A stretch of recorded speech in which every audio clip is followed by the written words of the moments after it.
Mayong udto o kumusta naman kamong tanan dinha sa hinaut-unta nga sa gihapon may lang inyong kahimtangan, may tang panlawas, mao na may itong gipangayo nga di ta gyud makasakit ning panahon na.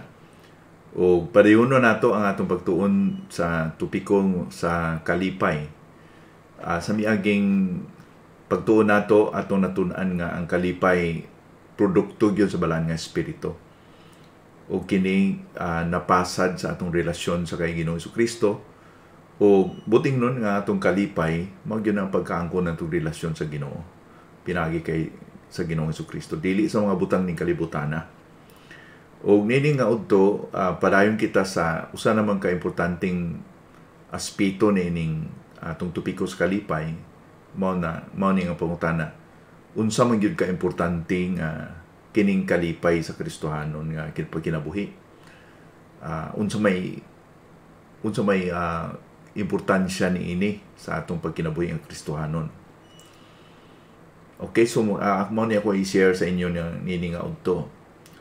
Ang una nga importansya nga ang kalipay nato nga mga Kristohanon mao ni ang hinungdanan or hinungdan nga maingganyo ang uban nga madaog sa Ginoo.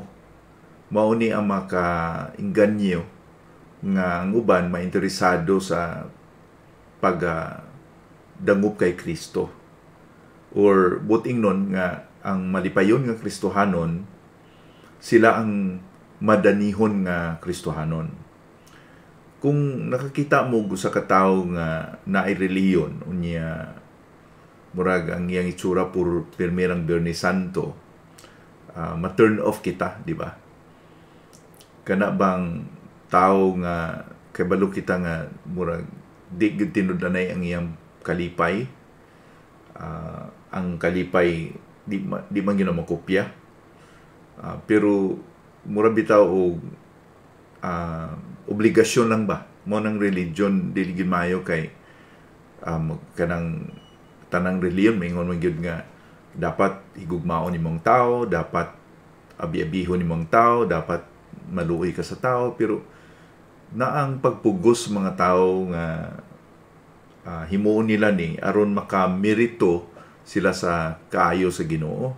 Muna nga makita nato nga maghimo sila maayo, maghimo sila mga gitawag nato charitable nga mga ginahimo, pero di malipayon ba ano bang murag na obligar tungod lang gyud nga kinahanglanon sa ilang religion, dili gyud nga gikan sa sulod nga mura bitaw miawas kay bunga nga miawas gikan sa ilang kinabuhi.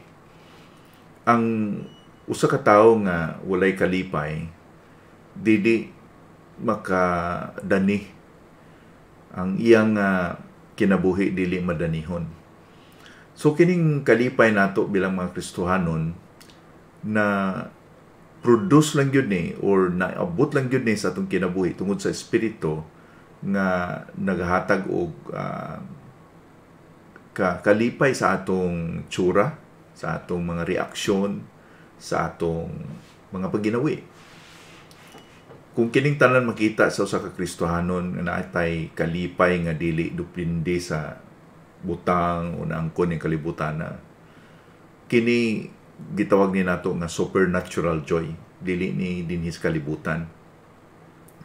Kini mo'y makadani sa mga tawo nga unsa may naan nila, unsa may naan nila nga wa na ako, ngano nga na ako'y kwarta, na ako'y katigiyunan, na ako'y propriedad, pero kini mga tawhanon murag wala man ta, pero ngano mas malipayon man sila kay nako.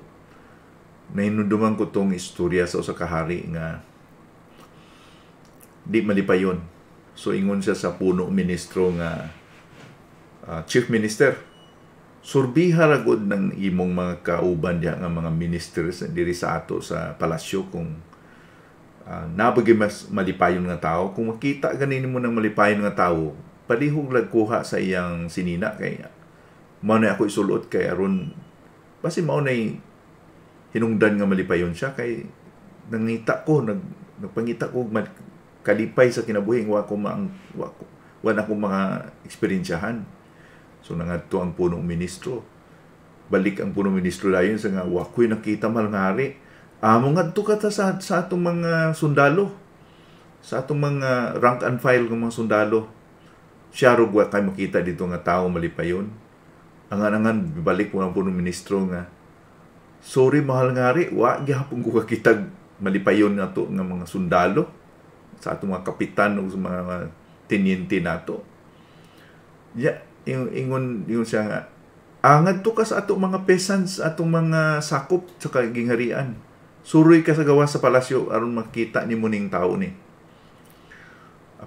Pila ka adlaw balik yapon siya sa mahal nga hari, wa man gyud malipayon nga tao sa kung nakita dito bisan sa mga kaumahan ug sa merkado. Ingon ang mahal nga hari nga ayaw pagbalik na dinhi kung di ka kakita ngadto sa pinakalayo nga lugar. So ang puno ministro di ngadto sa lasang layo pa gani naglanog-lanog na ang tingog sa usa ka tawo nga malipayon nga si kanta si katawo, sige sa kanta. Iyang gipanidaan. Pagkakita niya sa tao, bidagan sa dayon kay nahinangop siya ba? Nakita na niyang tao pinakamalipayon sa gingharian. Ingon niya sa hari, mahal nga hari, nakita na nako ang tao nga malipayon sa tibuok na itong gingharian. Ingon ang mahal nga hari nga, di man niya sinina, di man, kaya ako isulot. Nangalot siya siyang ulo yung isang mahal nga hari. Sorry good kay wa may sinina. So moral of the story is ang tinuod nga kalipay dili sa naangkon sa gawas, dili sa bahandi, dili sa katigayunan, dili kay wala tay problema o nata sa tanan nato nga kabutangan din kalibutan dili giingon na ni Ginoong Kristo sa Juan 12 bersikulo 15 nga ang kinabuhi sa tao does not consist on the things that he possesses. Dili kay sa naangkon niya nga mga kabutangan. Ang atong halimbawa nga nawad-an og kalipay nga tumuluo mo si David. Si David nagkasala. Iyang gikuha ang asawa sa iyang ministro nga si Uriah. Ang pangalan sa iyang asawa si Bathsheba. Iyang gikuha. Si Uriah murag iyang giplano nga mamatay sa gera para maangkon niya si Bathsheba. O tungod adto nag-guilty siya. Tungod kay na siya sala, di na siya malipayon. Sa sulod sa duha ka tuig, nagaanto si Haring David. Mao nang iyang gisulat ng Salmo 51. Kanang Salmo 51 ug Salmo 32, mao na ang mga panahon nga gisulat ni David kung giunsa sa pagpasaylo siya sa Ginoo. Iyang gibatbat din kung unsay nahiguman niya iyang gibati sa panahon nga nakasala siya hangtod nga pasig-uli siya sa Ginoo.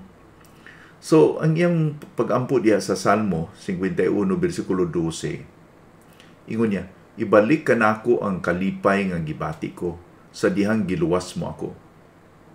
Ug hatagi akong matinumanong espiritu. Nawala ang iyang kalipay, dili nawala ang iyang relasyon sa Ginoo. Ingon niya din na ibalik ang akong kalipay sa dihang giluwas mo ako. Dili kay ibalik ang kaluwasan, kundi ibalik ang kalipay sa dihang giluwas mo ako. Now, kung magkasala nga itang Kristiyano, hindi mawa ang atong kaluwasan, pero mawala ang atong kalipay sa kaluwasan.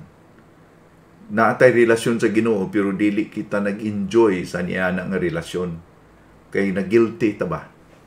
So sa panahon lang ng atong pangayuag kapasaylohanan na mapabilik kita, mapasiguli kita sa Ginoo ug mabalik ang atong kalipay. Akining kapasaylohanan maabot man kita ni ana nga topiko angan-angan, pero mao ni ang gibati ni Haring David. Unya ang iyang giingon din sa bersikulo 13, human ko mabalik ang kalipay niya, Ingon niya, unya tudluan ko ang mga makasasala sa imong mga pamaagi ug mobalik sila sa kanimo. So ingon niya nga, ako dayon makatudlo kaniya sa imong pamaagi. Now, mao na nga dali lang gyud kita makapamati sa tao nga malipayon, di ba? Kung ang isa ka tawo na gyud kalipay sa iyang gitudlo or gi-share niya, makita na to nga dili ba pakaron ingnon, madani gyud ta. Diha beta toy usa ka amigo nga gidala niya ang iyang amigo nga dili mo to Ginoo, kanang gitawag nato nga atiesta. O dili mo to Ginoo, niya namati sa pastor nga nagwali. Niya human sa pagwali, gipangutana sa amigo kining iyang giimbitan nga dili tumuluo atiesta. Sa mutuo ka ba sa sulti sa among pastor? Ingon niya nga, maski usa ka butang nga iyang giingon, gisulti, giwali, di ko mutuo. Pero nagatuo ko nga siya mituo sa iyang giwali. Mahimo man na nga muwali kita, mo share kita sa ato sa pulong sa Ginoo, sa mayang balita sa uban sa Biblia. Di man ta makapugos kung mutuo ba ni siya kung di, pero unta ilag yung masinati nga di ko mutuo sa imong gingon, pero kumbinsido gyud ko nga mituo ka sa imong gi-share nako. Makita na nga disposisyon kung kita malipayon. Kay kanang malipayon nga disposisyon, makahatag yun ang dako nga impresyon kung kinsa ang atong Ginoo o kung sa gihimo sa Ginoo atong kinabuhi. So kung angkon kita ni Kristo niya, gusto kitang mo share sa atong mga dili mga Kristohanon nga mga membros pa ng pamilya or mga higala, doon na ba'y makita nila nga diferensya sa atong kinabuhi? Naabatay kalipay nga dili natural, kundi supernatural nga kalipay. Nakita kalipay diha sa Ginoo. O dako na nga bahin nga makadani sa uban nga mo discover sila nga gusto ko maangkon ko ang naangkon niya, aron ko na kumaasinati ang kalipay nga iya naangkon. Okay, mauna ang una nga importansya. Okay, ang duha dinhi, ang kalipay nato nakahatag nato og kusog sa pag-alagad. Okay, ang kalipay nakahatag og kusog sa pag-alagad. Sa panahon nga, ang atong halimbawa din niya, atong pananglitan, si Nehemias. Si Nehemias, gituga sa Ginoo, gisugo sa Ginoo nga iyang panguluhan ng mga Hudiyo aron ilang ibalik ang pader, ang wall, ang pader sa Jerusalem nga naguba. Niya na-discourage kayo mga tao, kaya na mga kaaway, niya daghan kayong trabaho, rubbish ba, basura, niya, mga batur, niya, di kayo sila na-encourage ba. So, sa ilang pagka-discourage, nang hilak ang mga tao, kay saan mo nila paghimo ning ilang trabaho, ng gisangon sa Ginoo sa ila. So, sa 52 kadiyas, ilang gipatindog ang pader. Kay nadasig sila. Nga naman, tungod kay sa pag-inaugurate na nila, nga nahuman na nila sa 52 ka adlaw, bisan og naay mga tao nga ga-discourage sa ila, bisan og na sila mga kaaway, mo ni giingon niya sa bersikulo 10, no? Nehemias, kapitulo 8, bersikulo 10. Mingon pagayod si Nehemias, lakaw kaon kamo sa laming mga pagkaon, ug inom sa tamis nga mga ilimnon. Hatagin ninyo ang mga walay pagkaon kay kining adlaw, balaan alang sa Ginoo. Ug ayaw kamo pagsubok kay ang kalipay nga ginahatag sa Ginoo makapalig-on kaninyo.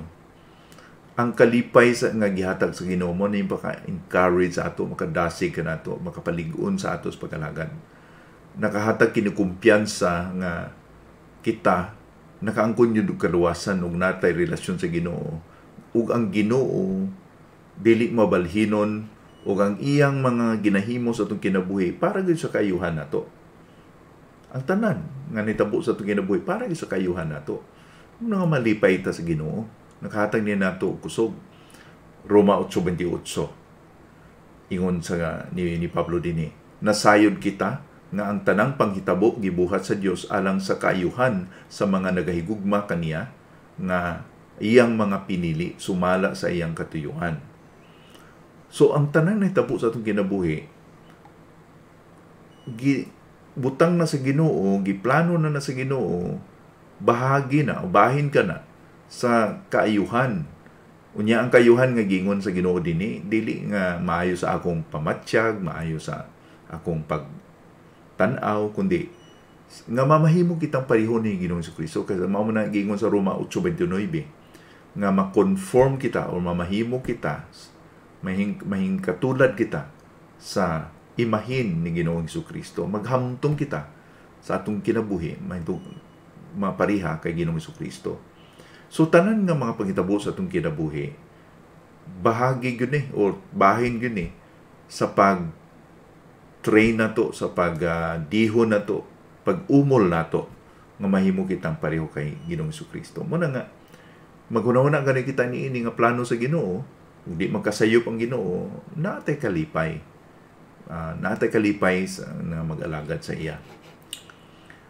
Okay, dili lang ang kalipay nato naka-agni sa uban aron madani sila kay Ginoong Jesucristo, kundi usab nakahatag og kusog nato sa atong pag-alagad. Ang ikatulo dinhi, importante sa ni, ang kalipay nato mao ni ang naka-sustain ka nato bisan og may pagtilaw kita. Joy is the sustenance through sorrow. Sa panahon ng mga apostoles, gitipo ni Ginoong Jesucristo dito sa upper room, sa dili pa siya gidakop, no? Di pa siya traidoran ni Judas aron dakpon sa mga Romano, mga Hudiyo aron ilansang sa krus. Natong gabi una, napakigsulti si Kristo sa iyang mga gitutunaan dito sa upper room. Dinhi nato makita sa Juan 16:20 o 16 basahon ko sa versikulo 16 hangtod sa versikulo 22 para makita nato ang pagpasabot ni Kristo dinhi kung unsay dungatan sa kinabuhi ug unsay ilang mga reaksyon. Okay? Diha sila niini sa upper room. Human sila na ni hapon, human sa Last Supper, nagtipon-tipon sila dito niya gi-explicar ni Kristo Jesus ni sa ila. Ingon niya, sa dili madugay dili na ninyo ako makita. Apan sa dili usab madugay makita ra ninyo ako pag-usab. Pipila sa iyang mga tinun-an ang nagpanguntananay. Unsa ba ang buot niyang ipasabot nga sa dili madugay dili na kita makakita kaniya? Ug dili usab madugay makita ra nato siya pag-usab. Ug miingon pa siya nga kini may tabo tungod kay mubalik na siya sa amahan. Unsa bang iyang buot ipasabot sa dili madugay? Dili nato masabtan kung unsang iyang buot ipasabot. Nahibalo si Jesus nga gusto unta nilang mangutana kaniya. Busa miingon siya kanila, miingon ako nga sa dili madugay dili na ninyo ako makita. Apan sa dili usab madugay makita ra ninyo ako pag-usab. Dili ba mauman unta kini ang inyong gusto nga ipangutana kanako? Sa pagkatinuod, sultihan ko kamo nga ang mga tawo sa kalibutan malipay gayud sa mahitabo kanako. Kana bang ilansang sa krus no malipay ang mga tawo kay nasuko kaniya. Labi na gyud ang mga religious nga mga Parisiyo. Apan kamo maghilak sa kaguol. Apan ang inyong mga kaguol mawala o mapulihan sa kalipay. Malipay ang uban pero kamo maguol kay mawala man ko. Pero nganya mapulihan ang inyong kaguol o kalipay. Versikulo 21. Sama sa babayeng nagabati tungod kay mga anak na siya. Apan kun mataw na gani ang bata, malimot na siya sa kasakit tungod sa iyang kalipay nga nataw ng iyang anak dinhi sa kalibutan. Kamo sama usab niya na karon naguol kamo. apan magpakita pa ako pag-usab kaninyo ug labihan gayud unya ang inyong kalipay. Wala gayo bisan kinsa nga makaagaw ni ana nga kalipay. Now, iyang gihalimbawa dinhi pananglitan dinhi ang usa ka babayi nga tali-anakay. Di ba? Sa bersikulo 20. Murabag muagi gyud ang babayi o sakit. Inyong mga asawa di gyud na mapugnan, muagi gyud nag-labor nga pain. Pero inighuman niya ana moabot ang kalipay, di ba? Kay nataw ang bata. Mo niyang giingon. Mapulihan ang kaguol ug kalipay. Mapulihan ang kasakit ug kalipay. Okay. So karon mo man ito na eksperyensyahan sa kalisod sa panahon, di ba? Ang kaguol pero nate pa buton nga kalipay nga gisaad sa Ginoo. Ang hinungdan ngano nga ang ilang kaguol mabalhin sa kalipay mo nang ingon sa bersikulo 22 na magpakita ako pag-usab kaninyo ug labihan gayud unya ang inyong kalipay. Ug wala gayud bisan kinsa nga makaagaw ni ana nga kalipay. Yan, namatay si Kristo, nagaantos, abi nila nga mao na to ang katapusan nga makita nilang Ginoo. Nahadlok sila, naguul sila, nagtago-tago sila. Pero sa pagkabanahon ni Ginoong Kristo nga nagpakita si Ginoong Kristo, may banos ang kalipay sa ilang kinabuhi. Diba? Mao ni ang na-experiencehan ni Pablo sa iyang giingon sa ikaduhang Korinto, Kapitulo 6, na gilista niya dinha ang iyang nagiang nga mga kalisod. Pero diha sa bersikulo 10, 2 Corinthians chapter 6 verse 10, iyang giingon, may mga gihimo kanamo aron maguol kami. Apan sa gihapon malipayon kami. Kabus lang kami apan daghan ang mga tao nga among gipadato. Kung mahitungod sa mga butang dinhi sa kalibutan, wala kami na matawag nga amua. Apan ang tinuod kami ang tag-iya sa tanan. Murag contrast, no? Ironical, ingon ni Pablo nga kabus kami pero daghan mga tao nga among gipadato. Mo ni ang problema karon sa naitabo sa Kapa ministry, no, na ang mga dato gipakabos. Mao na inungdan nga nagaantos ang tao ng uban tungod kay ang ilang una-una nga sa ilang kaugalingon. Mao na ang atong batunan ni nga dili tanan nga nagahisgot og bersikulo, dili tanan nga nagaingon nga ila sa Ginoo. Atog yung manaingon ni Juan nga test the spirit, sulayan yun nato ang espiritu na karon mag-uol kita magununa sa mga nabiktima sa Ponzi scheme. Lain kay Pablo, kasi Pablo kami nagapobre para kamo madato. Now ang mga leader nga naga sangyaw sa pulong sa Ginoo niya, makita nato nga ang ilang lifestyle questionably gyud. Di man ta kita sa kasing-kasing pero makita nato, mapanaminan nato sa kung ikumpara nato si Pablo kami naging nahimong kabus pero kamo nahimong dato, dili ni pagkadato nga physical material.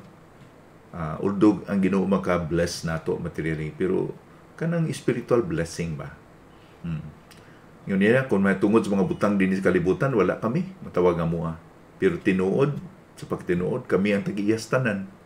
Na-enjoy na mo ang tanan. Maubitaw na ako na-experiensyahan sa una. Nasa diyang surrender ko sa Ginoo, aron mo eskwela, mahimong pastor. Resign ko sa akong trabaho sa Landbang. Nag-working student ko sa Iloilo. Lampaso ko pagkagabi, eskwela sa pagkabuntag. So, kulang yun akong tulog mo itong atong panahon na grabe ko kaniwang kay kulang ako tulog ga-working ko pagkagabi di makatulog dahil kayo paningod kag lampaso. So kulang akong tulog pero kaluoy sa Ginoo di ko makasakit pero na ako'y mga na eksperyensyahan nga wa ko na eksperyensyahan sa una sa trabaho ko sa land bank. Bisan sa akong pagkapastor karon, no? So sa dito po ko sa Pilipinas,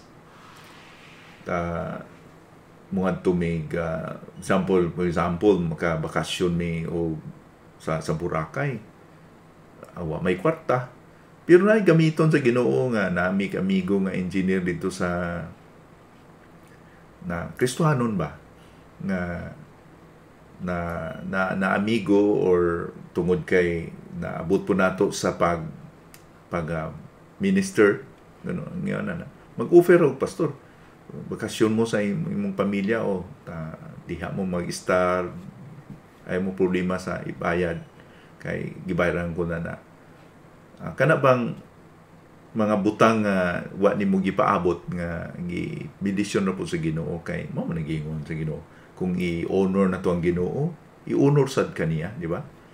Kung atong i-glorify ang Ginoo sa magbendisyon ka nato in many forms, dili sa material nga mga butang.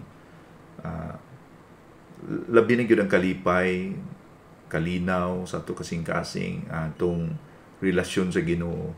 Di ba na mapalit og kwarta? Mo na nakahatag ka nato og pagtamod nga mas adunahan ang tao nga naa sa Ginoo. Akong pahinaot nga maka-amin ka mo na, no? Kasi ingon mo nga amin kay kung naa na to si Kristo, Christ is enough, no? Di na ta kinahanglan nga dugangan pa o dingunana aron matagaan tag kalipay.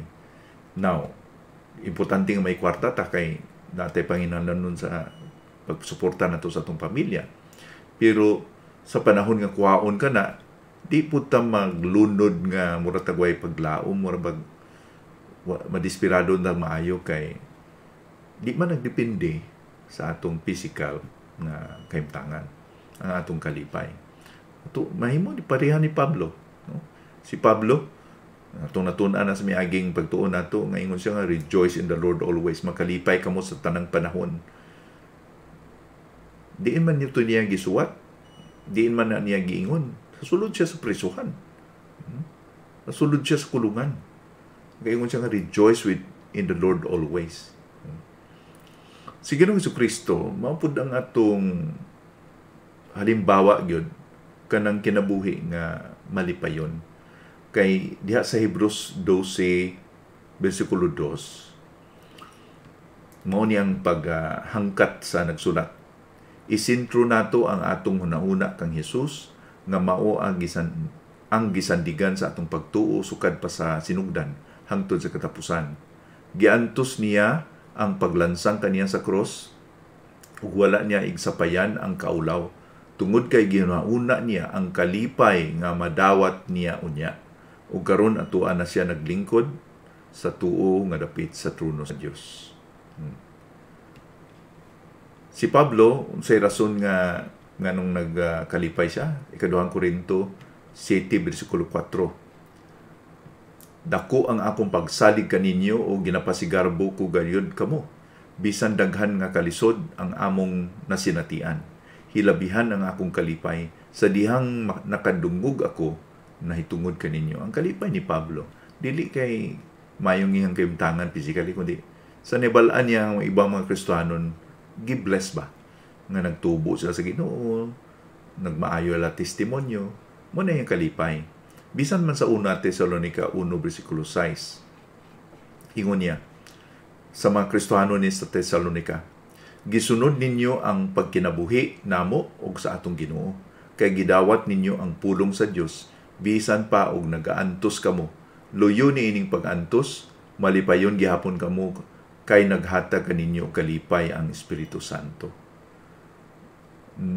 Mauna ang kalipay ni Pablo kay kining mga Kristohanon sa Tesalonica, bisag giluto sila, bisag nagaanto sila, gasunod gyapon sila sa Ginoo kay ilang nasabtan gyud nga mao ni ang kamatuoran nga among sundon.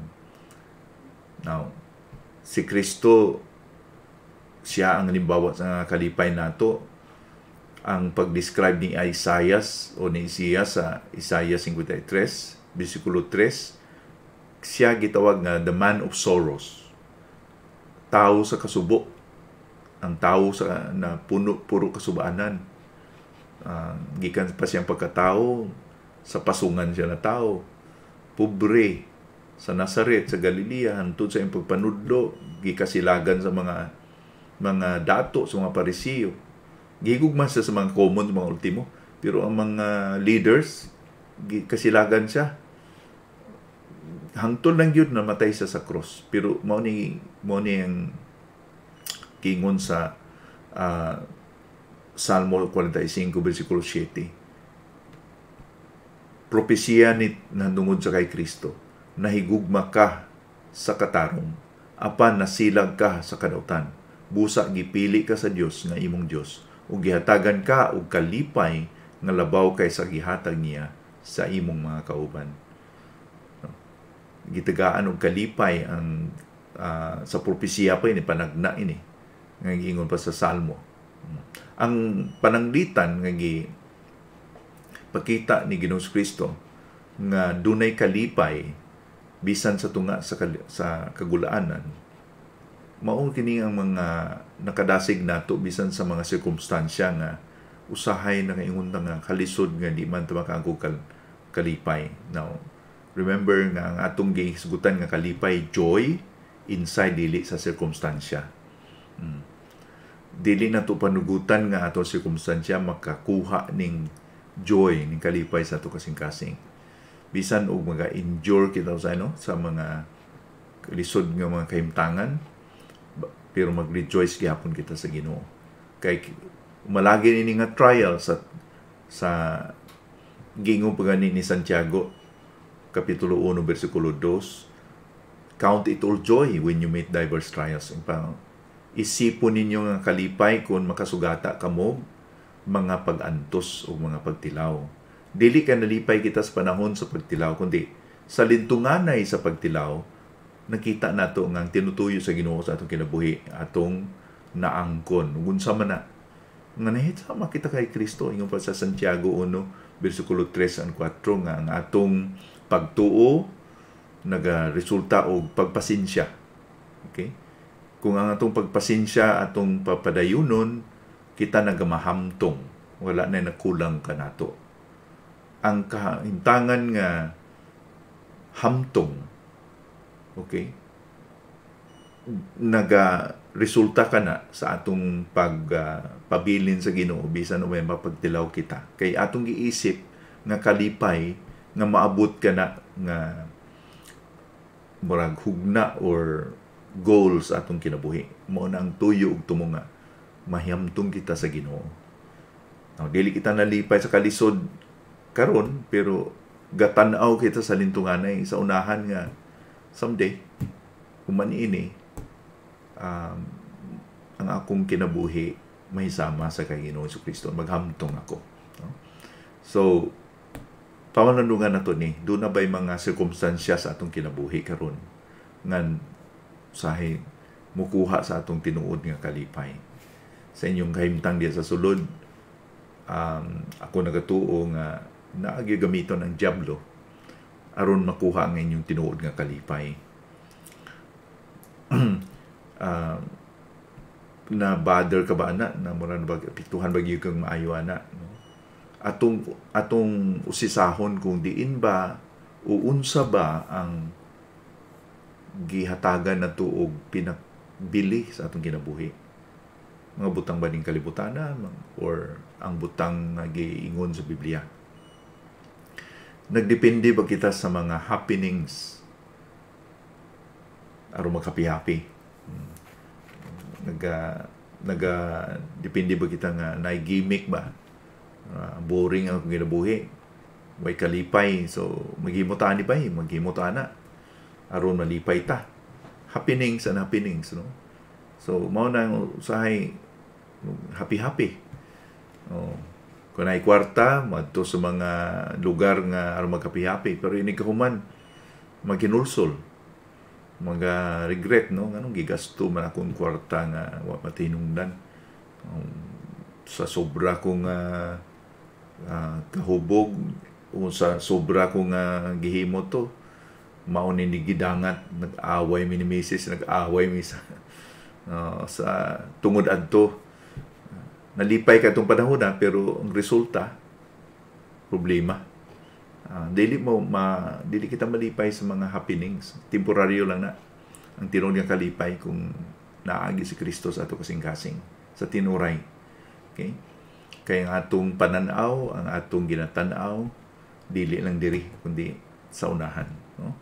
Labi na ganing COVID-19, nga atong pandemic karon, kung wa tay Kristo, so may source na itong kalipay, nga mura mag-itom ang atong ugma, no? Daghan mawadaan ng trabaho, daghan basi magkasakit. Ang lisod pa yun, kung matakbuyan tag sakit ng COVID-19, yan doon ay mahitabo, di ta mabisitahan sa ospital, di ta mabisitahan sa atong mga hiniguma sa atong kinabuhi. Na mga kahadlok, na mga kahangawa, diha lang yun kay Kristo. Nga paingon kita nga, magiingon sa Mateo 10:28, ayaw kahadloki ang makapatay sa imong lawas sa impyerno, kundi makapatay sa imong lawas, ay kahadloki ang makapatay sa lawas. No? Mateo 10:28. Hinuon, kay hadlukan nimo ang makatambog sa imong lawas o galag sa impyerno, o kinsa man ang Ginoo.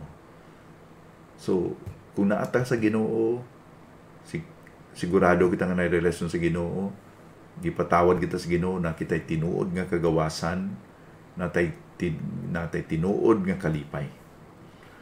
Og dinhi ko kutob, daghang salamat og unta naka-challenge nato, nakahagit nato ngadto sa pagtuman ining pulong sa Ginoo sa atong kinabuhi. Kang salamat.